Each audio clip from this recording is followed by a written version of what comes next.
3 dias depois, houve uma festa de casamento no povoado de Caná da Galileia. A mãe de Jesus estava ali, e Jesus e seus discípulos também foram convidados para a celebração.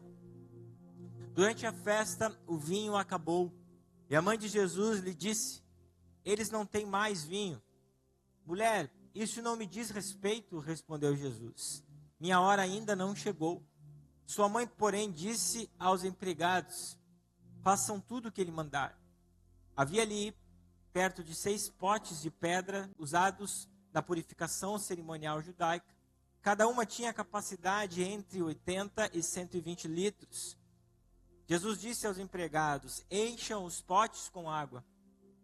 Quando os potes estavam cheios, disse: agora tirem um pouco e leve ao mestre de cerimônias.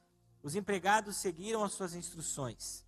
O mestre de cerimônias provou a água transformada em vinho, sem conhecer a sua procedência, embora os empregados obviamente soubessem.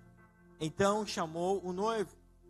O anfitrião sempre serve o melhor vinho primeiro, disse ele. Depois, quando todos já beberam bastante, servem um vinho de menor qualidade. Mas você guardou o melhor vinho até agora. Deixa eu fazer um parênteses aqui. Parece uma grande apologia a se embriagar aqui, né? Mas você tem que entender, no tempo de Jesus, o vinho ele era uma bebida muito tradicional. E um dos motivos é porque não havia refrigeração, então certamente o vinho fermentava. E o vinho como esse, servido em festas de casamento, isso inúmeros historiadores falam, comentarista, é o vinho de mesa.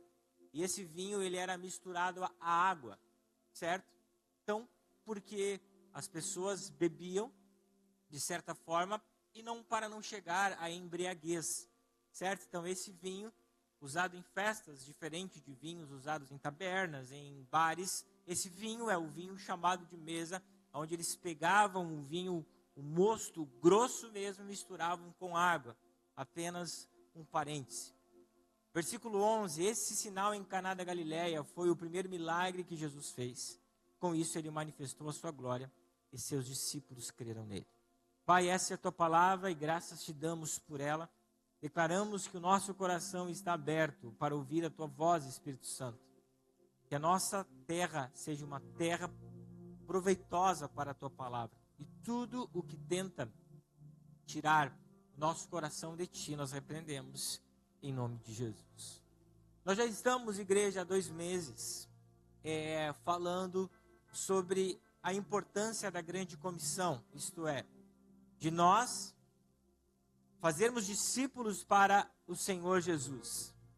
E na semana passada, de acordo com Lucas capítulo 10, versículo 4, nós compreendemos que a missão que Jesus entregou para os 70, que também é a missão que Jesus entregou para a sua igreja, ela é uma missão urgente, porque Jesus diz para os 70 discípulos: quando vocês saírem, não pega alforge, não pega cinto, não pega capa, não pega calçado, vá logo para o lugar aonde eu mandei, e também não fale com ninguém no caminho, porque você não pode perder o foco. Isto mostra a importância e a urgência que nós, como igreja, precisamos entender que o evangelho precisa ser anunciado. Mas a missão dos 70, ela é muito interessante porque ela mostra para nós uma pontualidade. Jesus tem uma missão, tem um alvo específico. Não é pegar e lançar para todo mundo, por exemplo, como Jesus fazia sentado às margens do mar da Galileia, como ele fez no Monte das Bem-aventuranças e em outros lugares. Que a palavra do Senhor nos mostra, quando a multidão estava, ele pregava o evangelho. Mas a missão dos 70, ela é totalmente pontual. Porque o texto diz, Lucas capítulo 10, versículo 5, que Jesus designou, versículo 1 fala isso. No versículo 5 diz que o Senhor mandou que esses discípulos fossem nas casas. Aí nós vamos começar a compreender a grandeza do Senhor para as famílias. E a partir de hoje, o foco que eu terei nas minhas ministrações é a presença de Jesus nas casas. O que Jesus tem o poder de fazer quando nós permitimos que Ele esteja nas nossas casas. E nós vamos ver de uma forma muito particular que Jesus amava a ir nas casas. Veja que Jesus teve um ministério de 3 anos e meio. E certamente tudo que Jesus fez, todos os milagres, todos os sinais, todas as maravilhas, todas as casas que Jesus esteve, não foram escritas nos evangelhos. Mas as casas que Jesus esteve e que foi relatada pelos evangelistas, pelos escritores, nós vamos ver que Jesus fez grandes coisas.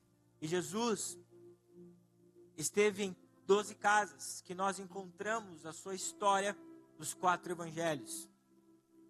Então nós vamos perceber que fora essa missão pontual dos 70, que Jesus diz, olha, a missão é vocês irem em cidade, antecedendo a mim, e vocês precisam entrar nas casas e falar que a paz esteja com vocês. Jesus ordena isto para esses 70 discípulos, mas o próprio Jesus também é aquele que entrou nas casas para operar milagres e principalmente para trazer a salvação na vida de muitas famílias. E nessa noite nós vamos ver que a primeira casa que Jesus esteve foi essa que nós lemos aqui. E a grandiosidade do seu milagre dentro de um contexto até do pecado original e depois Jesus entrando nas casas, nas famílias para restaurar. E nós precisamos compreender que nós não podemos mais deixar Jesus nos domingos na igreja. É o que muitos fazem. Recebem a palavra de Deus, são alegres, são ministrados, mas Jesus fica aqui. Jesus não vai para casa com eles. Jesus não acompanha no seu dia a dia. Aí essa pessoa vai ter um novo encontro com Jesus, ou na segunda, que nós temos conexões, na terça ou na quinta, que nós também temos conexões. Aí recebe Jesus, se encontra com Jesus, mas ele fica nas conexões. Nós precisamos compreender o real valor de ter Cristo nas nossas casas. O que Ele pode fazer quando nós permitimos que Ele entre. Ah, pastor, mas o Senhor não é onipresente. O Senhor não é onisciente. Ele não tem a capacidade de estar em todos os lugares. Ele tem. Mas nós temos o livre-arbítrio. Nós podemos resistir ao Espírito Santo. A graça, ela pode ser sim negada por nós. Vários textos bíblicos falam sobre isso.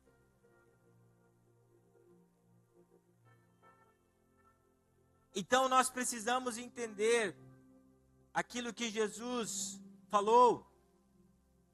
E João escreveu em Apocalipse capítulo 3, versículo 20. Eis que estou à porta e bato. Se o Senhor está batendo na porta, Ele precisa ser convidado para entrar. E o Senhor está batendo na porta de muitas casas. E nós não estamos deixando que Ele seja o cerne, o centro da nossa família. Gente, é aquilo que eu li no Salmo 127. Se o Senhor não construir a casa, em vão trabalham aqueles que constroem. Se o Senhor não cuidar das casas, da cidade, em vão vigia a sentinela. Nós precisamos compreender que Jesus não é um amigo que nós vamos encontrar em um lugar no domingo ou em alguns lugares no dia da semana. Jesus precisa estar nas nossas casas, porque quando Ele está nas nossas casas, grandes coisas acontecem. Jesus, Ele precisa morar conosco, igreja.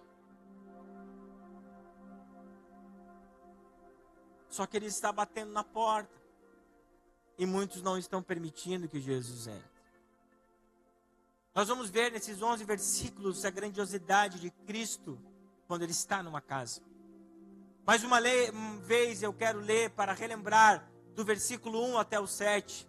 3 dias depois. Então, como eu já ensinei para vocês, aqui fala sobre uma continuação da história. No capítulo 1, nós vamos ver, no final desse capítulo 1, Jesus convidando Natanael, escolhendo seus 12. Então, depois que Jesus escolheu os seus 12, 3 dias depois, Jesus foi convidado para uma festa de casamento e seus discípulos foram juntos.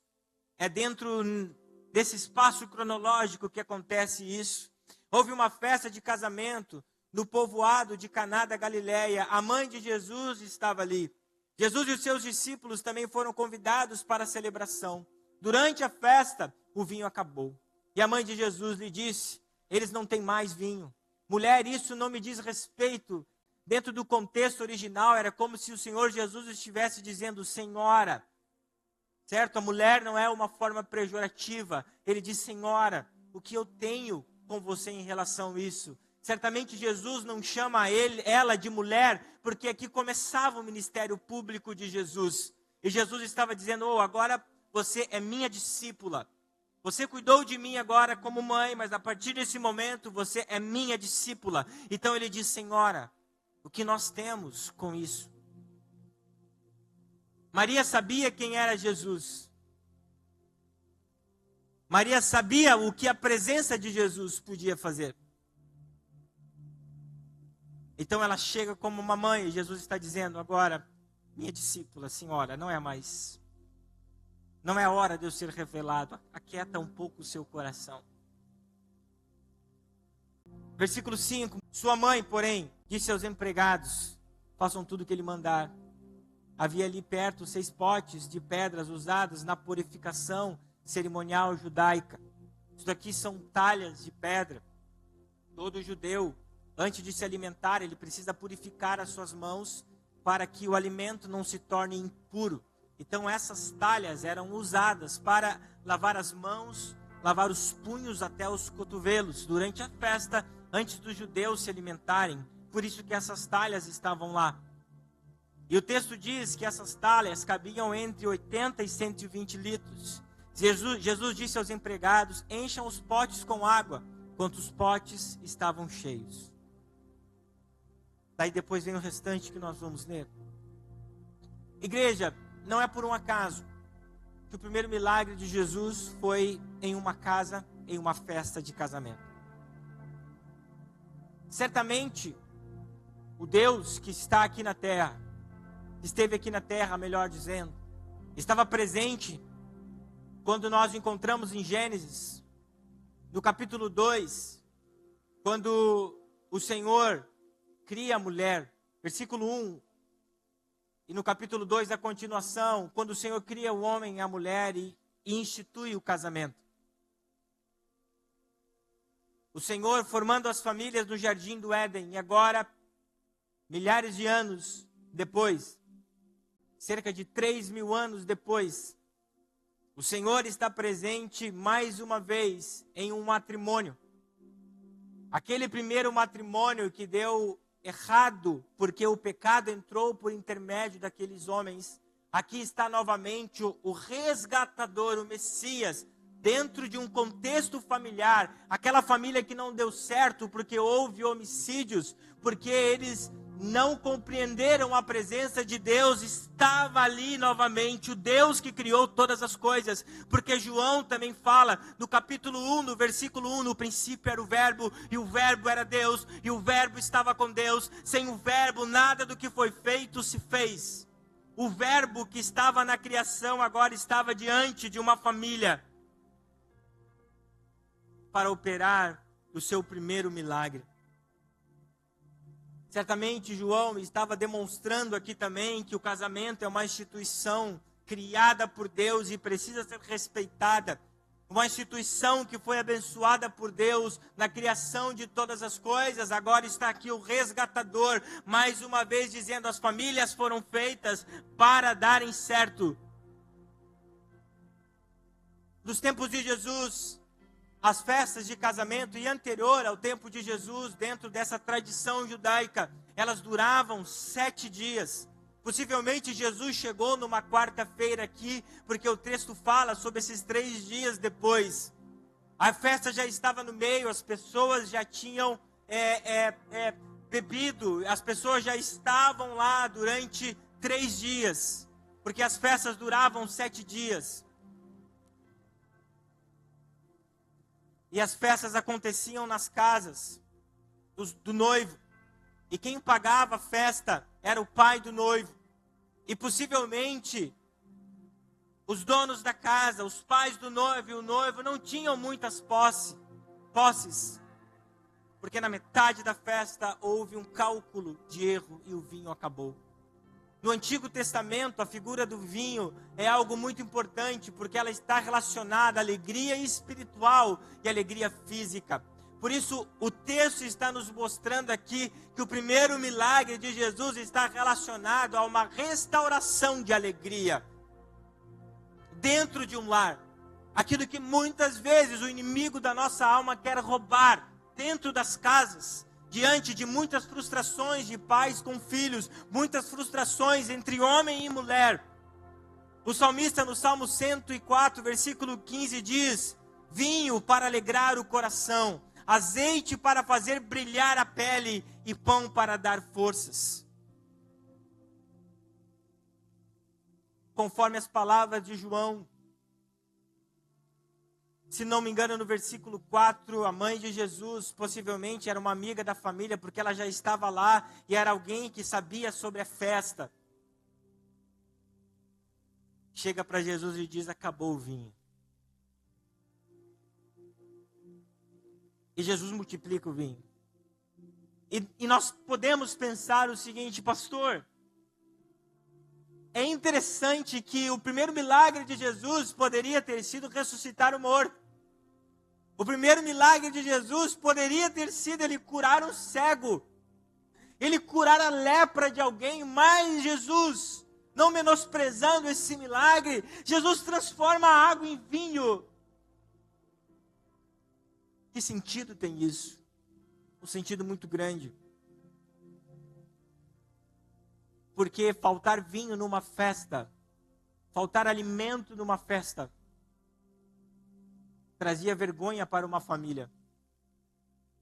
E aquela família, certamente, se de fato isso continuasse acontecendo, seria criticada pelos vizinhos, seria criticada na sua aldeia, porque não tiveram a capacidade, a honra de cuidar bem dos seus convidados. E dentro desse contexto cultural, cuidar bem de convidados e de hóspedes é de grande valia.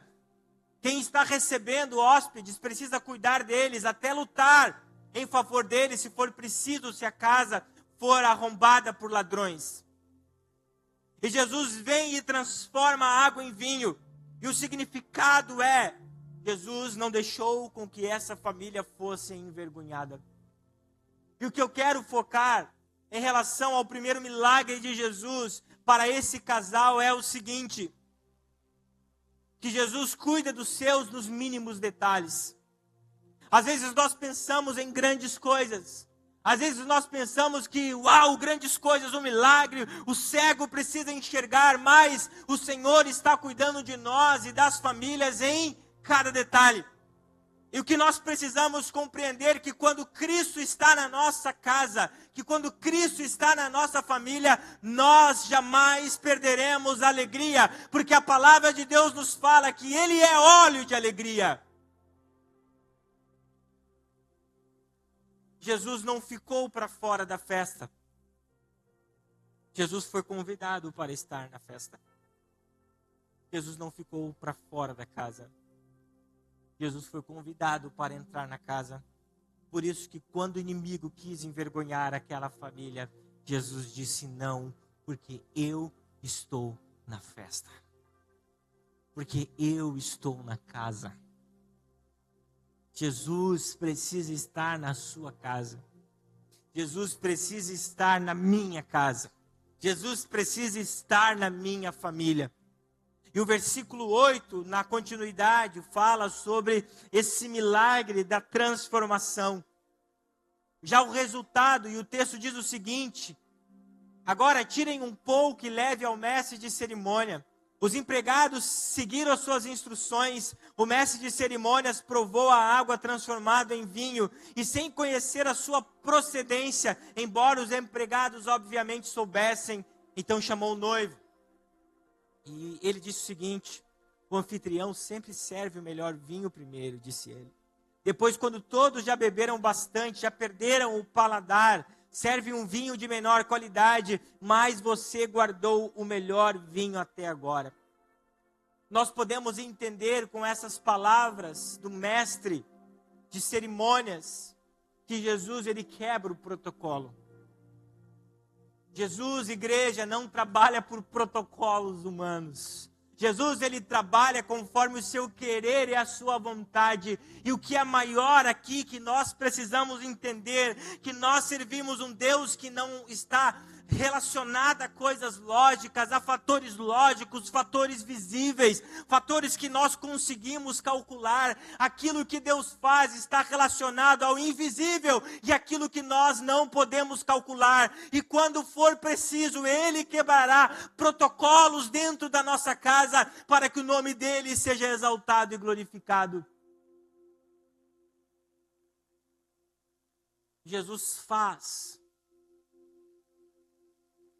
com que o seu vinho seja maior e melhor do que o vinho das melhores videiras que tinham em Israel. Nós não podemos mais colocar Jesus dentro da nossa caixa de raciocínio. Nós não podemos mais olhar para a nossa casa, para a nossa família e dizer: não existe mais jeito.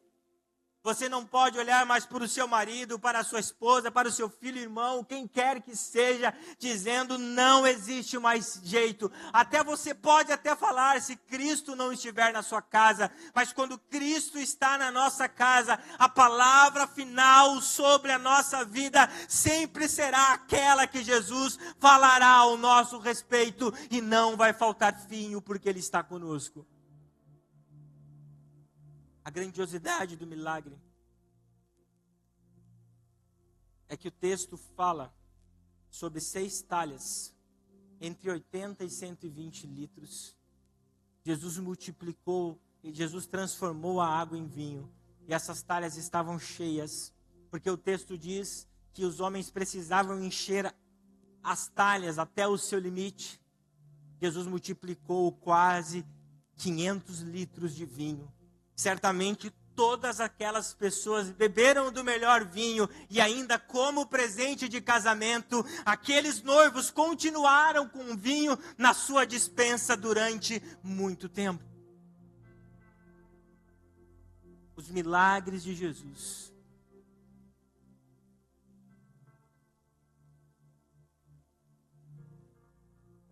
transcendem ao nosso pensamento humano.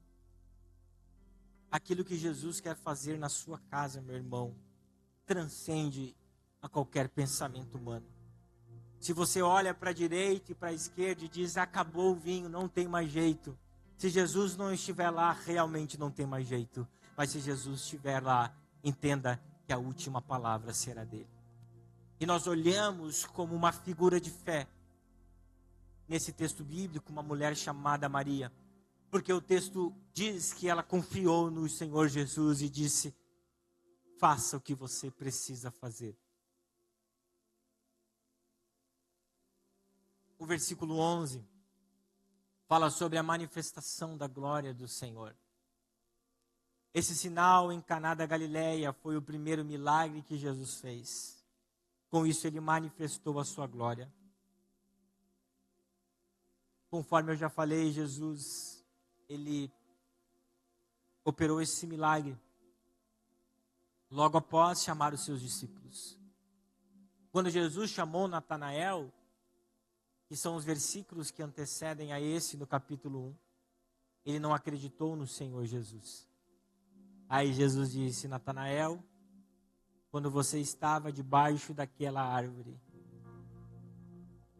Aí Natanael disse: realmente você é o Messias. Os milagres que acontecem na nossa vida, os milagres que Jesus quer fazer na minha casa e na sua casa, não diz respeito a nós, mas diz respeito a Ele. Diz respeito ao que Ele é. Diz respeito ao que Ele pode fazer e o quanto a nossa casa, através da glória de Jesus, pode impactar as famílias. E quando eu estudava esse texto, não teve como eu não fazer essa conexão bíblica. Jesus que esteve na criação. Jesus que participou da criação. Jesus é o Logos, Jesus ele é a palavra criadora. Era Jesus que falava, haja luz, e o Espírito Santo de Deus trazia luz. Era Jesus que falava, façamos o homem à nossa imagem e semelhança, e foi o Espírito que pegou do pó da terra, mas foi Jesus que soprou nas narinas do homem. Também foi Jesus que em Gênesis 3 vê a queda do homem no jardim. Mas antes disso, foi Jesus que estava lá, e quando disse, essa é osso dos seus ossos, carne da sua carne.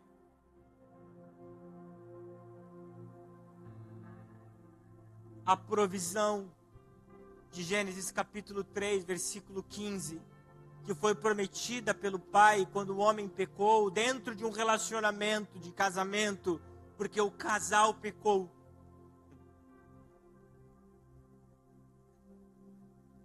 Três mil anos depois,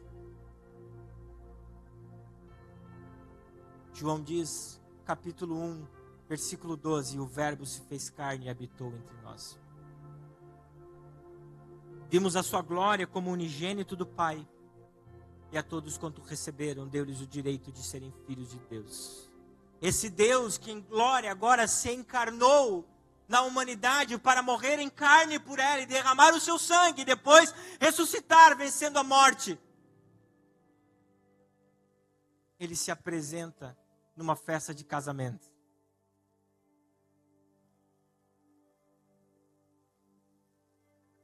Abençoa aquilo que um dia, quem sabe não foi amaldiçoado de certa forma pelo pecado.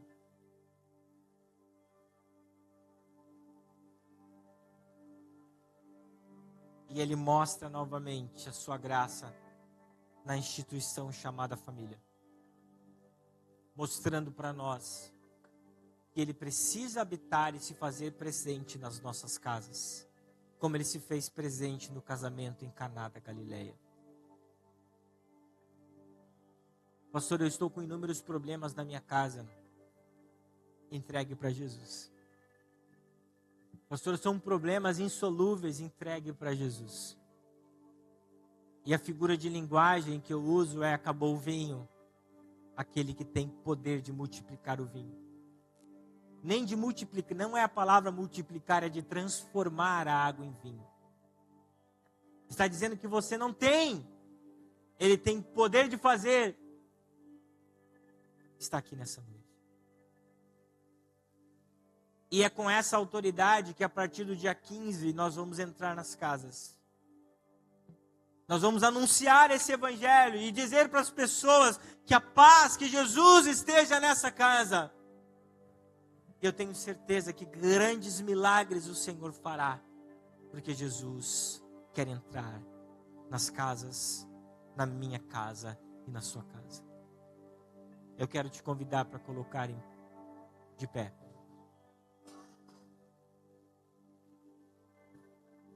E nós vamos consagrar as nossas famílias ao Senhor Jesus. Quem sabe você está com algum problema. Eu sei que aqui tem homens e mulheres que não têm os seus cônjuges salvos. Tem aqui pais que não têm os seus filhos salvos. Que não têm os familiares, as mães, os pais. Mas nessa noite, nós vamos dizer, Jesus, Tu és o convidado para essa festa na minha casa. Quem sabe maridos e mulheres que não estão se dando bem como se davam antes. Nós estamos dizendo, Jesus, Tu és o convidado de honra para minha casa.